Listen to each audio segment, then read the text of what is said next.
लाखों रुपए खर्च कर अपनी बेटी की शादी एक पिता जब करता है और उसी ससुराल में उसकी बेटी को घुसने नहीं दिया जाए और दहेज के लिए प्रताड़ित किया जाए तो उस पिता पर क्या गुजरती होगी। ऐसा ही मामला रांची में सामने आया है। देखिए एक रिपोर्ट। किसी भी लड़की के माँ बाप का सपना होता है कि उसकी बेटी की शादी राजकुमारी की तरह किसी राजकुमार से हो और इसके लिए वो हर मुश्किल उठाने को तैयार भी हो जाता है।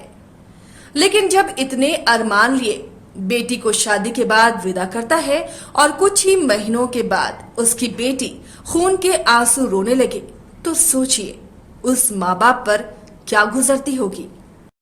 फर्नीचर का तो खैर हम लोग नहीं दिए थे, लेकिन हाँ और सामान दिए हैं, हम लोग दिए हैं। तिलक में दिख रहा होगा, वीडियो रिकॉर्डिंग है तिलक में।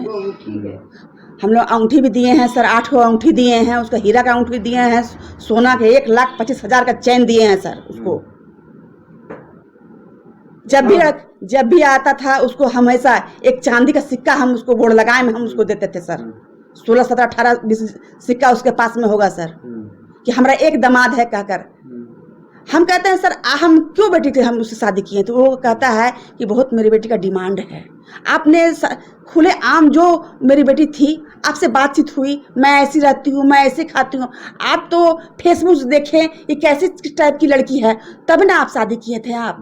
आप उसके प्रति एक माँ बाप हमें क्या देख के दिए थे कि आप STO जॉब है आपका। आदमी जो 40,000 रुपया या 30,000 रुपया कमाता होगा ना, वो अपनी बीवी को हर तरह से पूर्ति करता होगा। लेकिन आप है सो आप 90 पर 1,10,000 रुपया आपका तनख्वाह है, तो आप अपनी बीवी के डिमांड पूरा नहीं कर सकते हैं? क्या पूरा किया? वो तो खाने तक नहीं देता था सर उसको।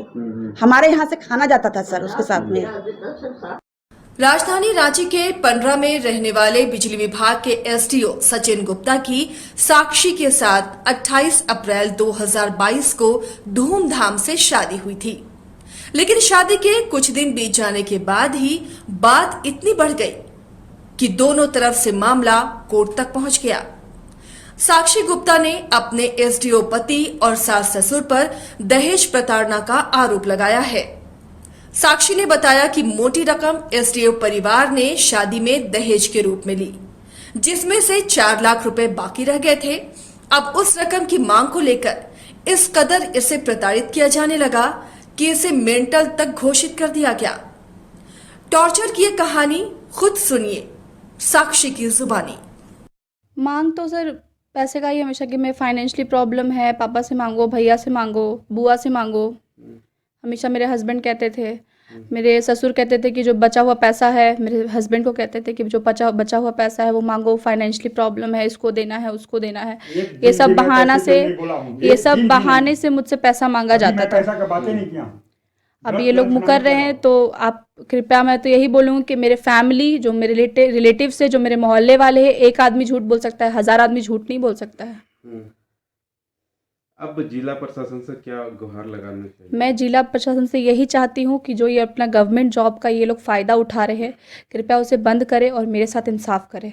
जो ये लोग मेरे साथ किए हैं, एक 22 साल की लड़की से झूठ बोल के शादी किया गया है और यहाँ पे मेंटली टॉर्चर और इतना डिस्टर्ब इतना किया गया है। मेरे पिता ने किया गया था। इनके जो फूफा है गुनादर साहू, मैं उनका नाम लेना चाहूँगी। इनके जो फूफा है गुनादर साहू, उनकी बेटी हमारे मोहल्ले में ही बिहाई हुई है और उन्होंने बताया था लड़के की उम्र 28 साल है और झूठ बोल के शादी करवाया है। ऑफिस जाते थे, बाकायदा मेरे पास मैसेज है, मेरे भाई से बात किया हुआ। मेरे हस्बैंड कहते थे मैं आज बिजी हूँ, कल बिजी हूँ, आप कल आइएगा, परसों आइएगा। झूठ बोल के हमेशा टाल दिया जाता था और कभी अपने ऑफिस नहीं लेके गए। वहीं SDO सचिन गुप्ता का कहना है कि वो नहीं बल्कि साक्षी उसे मेंटली टॉर्चर करती है। उसने आरोप लगाया कि माँ बाप, भाई बहन और रिलेटिव से मिलने के लिए उसे मना करती थी। इस व्यवहार से तंग आकर उसने न्यायालय में एक लिखित आवेदन दे दिया, साथ ही प्रधानमंत्री को भी लिखित आवेदन दिया है। सबसे पहले ये स्पष्ट कर देना चाहता हूँ, मैंने कभी उसके ऊपर हाथ नहीं उठाया, कभी उसके साथ मारपीट नहीं किया है, कभी उसके साथ गाली गलौज नहीं किया है। इसके उलट उसने मेरे साथ मारपीट और गाली गलौज किया है। उसका जो व्यवहार है वो काफी एरोगेंस है। वो चाहती है कि मैं उसका गुलाम बनकर रहूं। उसका कहना है कि मैं जब बोलूँ तुम उठो उठो बैठो तो बैठे, तो मैं कोई रोबोट या मशीन नहीं हूँ। वो मुझे बोलती है मम्मी पापा से मत मिलो, फैमिली मेंबर से मत मिलो, किसी रिलेटिव से मत मिलो। मेरा कोई रिलेटिव अगर हॉस्पिटल में एडमिट है तो उससे मिलने नहीं जाने देती है। और उसका मनसा जो है, मेरे माँ बाप का जो प्रॉपर्टी है और जो मेरा प्रॉपर्टी है, वो चाहती है कि वो सारा का सारा प्रॉपर्टी हम उसके नाम करते हैं। और जब हम इसके लिए मना करते हैं तो बोलती है झूठा केस में फंसा देंगे, जेल भेज देंगे। अच्छा, ये भी पूरा का पूरा झूठा आरोप है। सारा का सारा जेवर उसके पास है। जब वो नवंबर में यहाँ से गई थी अपने मायके, सारा का सारा वो जेवर ले गई है और इसके लिए मेरे पास साक्ष्य है जो मैं न्यायालय में प्रस्तुत करूंगा। इधर साक्षी के ससुर का कहना है कि ये प्रेम विवाह है, दोनों अपनी मर्जी से अलग रह रहे हैं और उसकी बहू ही उनके साथ मारपीट करती है। पहले इन लोग आपस में लव कर लिया और उसको रेगुलाइज करने के लिए कहा तो हम रेगुलाइज कर दिए। जब बेटा चाह रहा है किसी से शादी करना, वो चाह रही शादी करना, तो हम उसको रेगुलाइज कर दिए। हाँ, मतलब आपका नजर में क्या रहा था? ये लव मैरिज, लव करने के बाद ये अरेंज किया गया है, उसको सबको रेगुलाइज किया गया। सर्टिफिकेट है कौन सी का? लव मैरिज का? लव मैरिज का कुछ लव इन लोग से पहले हुआ, सर्टिफिकेट हम नहीं देखे हैं। तो कैसे बोल सकते हैं? तो कैसे आप अपने आप को कानून का हमको बोला सचिन कि हम उस लड़की को ऐसी किए हैं, हम उससे शादी करेंगे। हम बोले हमको कोई आपत्ति नहीं है, तुम करो। बहरहाल मामला पारिवारिक है और दोनों तरफ से आरोप एक दूसरे पर लगाए जा रहे हैं, लेकिन एक जिम्मेदार पद पर रहते हुए दहेज के लिए पत्नी को प्रताड़ित अगर आप करते हैं तो मामला और भी संगीन हो जाता है। रांची से न्यूज़ बाइस्कोप के लिए मुर्शीद की रिपोर्ट।